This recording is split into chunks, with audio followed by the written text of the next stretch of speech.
যে পাড়ার নেতা থেকে শুরু করে পাড়ার নেতাগুলো দালালি করেছে, বড় নেতাগুলো টাকা খেয়েছে। পার্থ এখন জেলে রয়েছে, জ্যোতিপ্রিয় মল্লিক এখন জেলে রয়েছে, গোটা শিক্ষা ব্যবস্থা জেলে রয়েছে, মুখ্যমন্ত্রীও জেলে রয়েছে, কারণ জেলে যাবে কারণ মুখ্যমন্ত্রী সরাসরি ভাবে এগুলোর সাথে যুক্ত। মুখ্যমন্ত্রী মদতদাতা, অভিষেক ব্যানার্জি সরাসরি ভাবে যুক্ত। কয়লা চুরি, বালি চুরি, শিক্ষা চুরি, চাকরি চুরি, এগুলোর সাথে তৃণমূল স্তরের যে নেতৃত্ব থেকে শুরু করে তৃণমূলের সব থেকে বড় মাথা প্রত্যেকে যুক্ত। এদের গলা থেকে টাকা বের করুন। শুধুমাত্র পার্থর খাটের তলায় টাকা নেই, প্রত্যেক তৃণমূল নেতার বাড়িতে এই দুর্নীতির টাকা রয়েছে, প্রত্যেক তৃণমূল নেতার বাড়িতে চাকরি চুরির টাকা রয়েছে।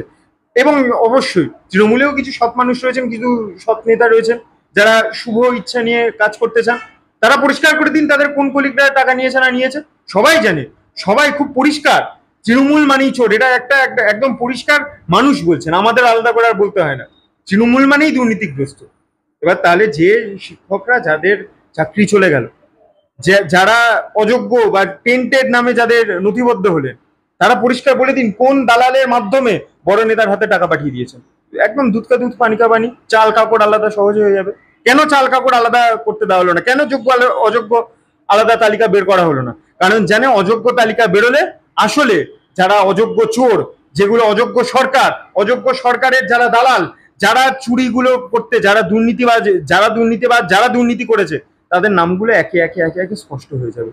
ওর জন্য না এসএসসি না উচ্চশিক্ষা পর্ষদ, মধ্যশিক্ষা পর্ষদ তারা পরিষ্কার করে, তারা জল ঘোলাটা করেছে, আরো জলকে আরো ঘোলা করে চলেছে প্রতিদিন। কারণ জানে পরিষ্কার প্রথম সরকারের একদম টপ নেতা থেকে শুরু করে একদম পাড়ার যে কুচো দালাল তৃণমূল নেতা, প্রত্যেকটা এই দুর্নীতির সাথে যুক্ত, কোথাও পালিয়ে বাঁচতে পারবে না, পালাবার কোনো পথ নেই। আমরা রাস্তায় তো সেদিনও ছিলাম, আমরা রাস্তায় আজও আছি। এখন অবশ্যই আমাদের সাথে মানুষ আরো বেশি যুক্ত হচ্ছে, কারণ দুর্নীতিগ্রস্ত সমাজে দাঁড়িয়ে মানুষদের সচেতন হতে সময় হয়তো লেগেছে, কিন্তু তারা এখন ওই দুধ কা দুধ পানি কা পানি বুঝতে পেরেছে। এখন মানুষ যুক্ত হচ্ছেন। আমরা লড়াইয়ে থেকেছি, লাল ঝান্ডা প্রতিদিন লড়াইয়ে থেকেছে। আচ্ছা, এসএফআই গোটা পশ্চিমবঙ্গে সদস্য সংখ্যা প্রায় 8 লক্ষের বেশি আমি যদি বললাম হয়ে থাকি। তার ফ্যামিলি রয়েছে 4 জন করে যদি ধরি, তার মানে 32 লক্ষ হতে পারে যদি সেই এসএফআই এর ছেলেটা তার বাড়িতে বোঝাতে পারে। তোমরা কি এমন কোন নির্দিষ্ট পরিকল্পনা নিচ্ছ 2024-এর জন্য এই লক্ষ্যমাত্রা রেখে, যে কোন একটা ছাত্র এসএফআই করছে তাকে তার বাড়িতে বোঝাতে হবে যে কেন এসএফআই করছি আমি, কেন বামপন্থী প্রগতিশীল দলগুলোকে ভোট দেওয়া প্রয়োজন? তোমরা 2024-কে লক্ষ্য রেখে এমন কোন পদক্ষেপ কি নিচ্ছ?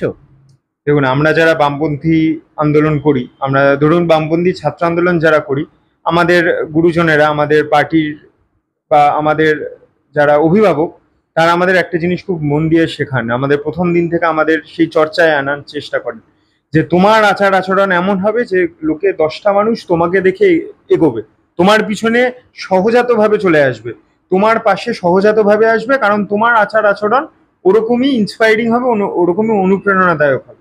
আমরা চেষ্টা করি আমাদেরকে নিজেদেরকে সেভাবে তৈরি করতে। আমাদের কাজ মানুষকে বোঝানো। পরিবার যেমন রয়েছে, বৃহত্তর পরিবার, সাধারণ মানুষ, তাদের কাছেও আমরা পৌঁছে যাওয়ার চেষ্টা করি, সাধারণ ছাত্রছাত্রীদেরকে আমরা পৌঁছে যাওয়ার চেষ্টা করি। আমাদের সহজ কথা যে দেখুন, বাড়ির ছেলেটার কাজের জন্য, বাড়ির ছেলেটা যাতে ঠিকঠাক পড়াশোনা করতে পারে, ন্যূনতম মূল্যে পড়াশোনা করতে পারে, পড়াশোনার পর তার যাতে বিশ্ববিদ্যালয়ে সমস্ত সুযোগ সুবিধাগুলো থাকে, বিশ্ববিদ্যালয়ের পর যাতে তার হাতে কাজের সুযোগ সুবিধাগুলো থাকে, এগুলো নিশ্চিত করার ক্ষেত্রে আমরা লড়াই করছি।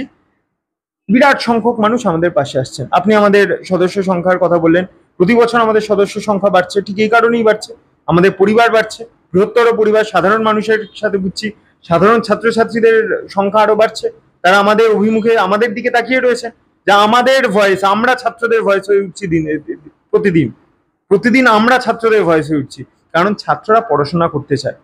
গরিব ঘরের ছেলেটা, যার বাবা সারাদিন অত্যন্ত হাড় ভাঙা খাটুনি করে বাড়িতে আসছেন শুধুমাত্র ছেলেটা একটু পড়াশোনা করবে বলে, সেই ছেলেটার জন্য আমরা লড়াই করছি, সেই ছেলেটার জন্যই আমরা লড়াই করব।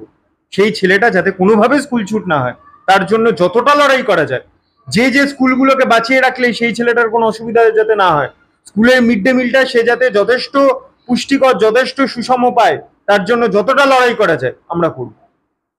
আমরা একটা সুস্থ সমাজ তৈরি করতে, যেখানে শুধুমাত্র রাম রহিম পাশাপাশি বসে আছে বলেই সেখানে সমস্যা হবে। এই সমাজ নয়, বরঞ্চ রাম রহিম এক থালায় ভাত খাবে। আমরা এই সমাজের স্বপ্ন দেখি, কারণ এটা আমাদের পশ্চিমবঙ্গ ছিল। আমরা শুধুমাত্র চাই না যে আগে কি সুন্দর দিন কাটাইতাম থেকে যাবে, আমরা আগামী দিনটাও সুন্দরভাবেই কাটাতে চাই। সাম্প্রদায়িক সম্প্রীতি আমরা পশ্চিমবঙ্গে বজায় রেখেছি, বজায় রাখতে চাই। শুধুমাত্র দাঙ্গার বিরুদ্ধে আমরা পাহারাদার হয়ে দাঁড়াইনি। দাঙ্গার বিরুদ্ধে পাহারাদার হতে গিয়ে, রুখে দিতে গিয়ে আমাদের কমরেড শহীদ হয়েছে। আমরা এখনো দাঙ্গার বিরুদ্ধে, যেখানে যেখানে সাম্প্রদায়িক সম্প্রীতির সুন্দর পরিবেশ বিঘ্ন হবে, আমরা সেখানে পাহারাদার হয়ে দাঁড়াবো। আমরা পশ্চিমবঙ্গকে সুস্থ রাখতে চাই, একটা প্রগতিশীলভাবে নিয়ে যেতে চাই। যথেষ্ট বৈজ্ঞানিক একটা পরিবেশ যাতে থাকে, যাতে লোকেরা একটু লেখাপড়া করে বাঁচার স্বপ্নটা দেখে। সমস্ত কিছুর মধ্যে ধর্ম, কর্ম, সমস্ত কিছুর পরও নিজের কাজের দাবিটা, নিজের কাজ করলেও সমকাজে সমবেতনের দাবিটা যাতে যথেষ্ট সোচ্চারে বলা যায়, সেই সমাজ তৈরি করার জন্য আমরা এখনো রাস্তায় আছি, আগামী দিনেও থাকবো, অন্যথা হবে না। 2026 বিধানসভা, ছাত্রদের একটা অবদান সবসময় থাকে বিধানসভা নির্বাচনে। এমনিতেও তোমরা বলো এসএফআই খুবই শক্তিশালী, ছাত্র সংসদ নির্বাচন হলেই তোমরা জয়লাভ করবে বিভিন্ন কলেজে। 2026 নির্বাচনে তোমাদের অবস্থান কেমন থাকবে, এবারে ফল কেমন হতে পারে? আচ্ছা, প্রথম জিনিস, 2026-এ নির্বাচনের আগে আমরা অনেকবার, অনেকদিন, প্রতিদিন আমরা বলেছি, ছাত্র সংসদ নির্বাচন যেখানে হবে এসএফআই সেখানে তার ছাপ রেখে দেবে। কলেজের গণতান্ত্রিক পরিসর বাঁচাতে, প্রগতিশীল পরিসর বাঁচাতে ছাত্ররা ঐক্যবদ্ধ হয়েছে। যেখানে যেখানে ছাত্র নির্বাচন হবে এসএফআই সেখানে তার ছাপ রাখবে, আমরা পরিষ্কার বলেছি। আপনি দেখেছেন এইচসিইউ, হায়দ্রাবাদ সেন্ট্রাল ইউনিভার্সিটি, বাম প্রগতিশীল জোটের জয় হয়েছে। আপনি দেখেছেন জেএনইউ, বাম প্রগতিশীল জোটের জয় হয়েছে। যেখানে যেখানে গোটা দেশে যেখানে যেখানে ছাত্র সংসদ নির্বাচন সুষ্ঠুভাবে গণতান্ত্রিকভাবে হচ্ছে, সেখানে বাম প্রগতিশীল জোট জয়ী হচ্ছে। একই জিনিস পশ্চিমবঙ্গের ক্ষেত্রেও প্রযোজ্য।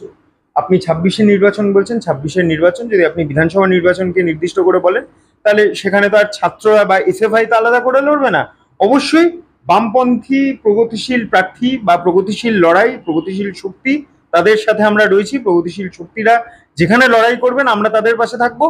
মানুষ এখন আসছেন যারা দুর্নীতির বিরুদ্ধে, যারা সাম্প্রদায়িক যে হানাহানি চলছে, ধর্মকে নিয়ে যেভাবে কুৎসিত রাজনীতি করা হচ্ছে, তারা, যারা এর বিরুদ্ধে, তারা আমাদের সাথে থাকছেন। এবং আপনি প্রত্যক্ষভাবে যদি আমাদের মিছিল, মিটিং এগুলোতে আপনি যদি একটু নজর রাখেন, খেয়াল রাখেন, দেখবেন প্রতিদিন লোক বাড়ছে। মানুষ দিলীপ ঘোষ, মমতা ব্যানার্জি, শুভেন্দু অধিকারী, সিদ্দিকুল্লাহ, হুমায়ুন কবির, এদের রাজনীতি পছন্দ করছে না। এদের রাজনীতি মানুষের কাছেই পরিষ্কার নয়। মুকুল রায় অনেকদিন আগে বলেছিল, যাহাই বিজেপি তাহাই তৃণমূল। প্রতিদিন স্পষ্ট হয়ে যাচ্ছে, যাহাই বিজেপি তাহাই তৃণমূল। তাহলে তোমাদের ভোট পার্সেন্টেজ এত কমছে কেন? দেখুন, বামপন্থী শক্তিরা রাস্তায় ছিল, দীর্ঘদিন সরকার চালিয়েছেন। হ্যাঁ, মানুষের একটা বিভ্রান্তির সৃষ্টি করেছিল বিজেমূল, বিভ্রান্তির সৃষ্টি করেছিল বিজেমূল। মিডিয়া এই ক্ষেত্রে একটা গুরুত্বপূর্ণ একটা রোল প্লে করেছিল। সেই জায়গায় দাঁড়িয়ে মানুষ দীর্ঘদিন এখন নিজের জীবন জীবিকা, নিজের বাচ্চার স্কুল, নিজের যে বাড়ির যে ছেলেটা, যে তরুণ ছেলেটা চাকরি পাচ্ছে না, যে মেয়েটা চাকরি পাচ্ছে না, তাদের চাকরির হয়ে এখন তারা সোচ্চার হচ্ছেন, তারা খুঁজছেন তাদের কথাগুলো বলার জন্য কারা রাস্তায় থাকছেন। তখন স্বাভাবিক বন্ধু হিসেবে আমাদের পাচ্ছেন, আমাদের পক্ষে আসছেন। আগামী দিন আমাদের জন্য অত্যন্ত, আমরা আশা করছি যে অত্যন্ত সুদিন আসছে আর কি।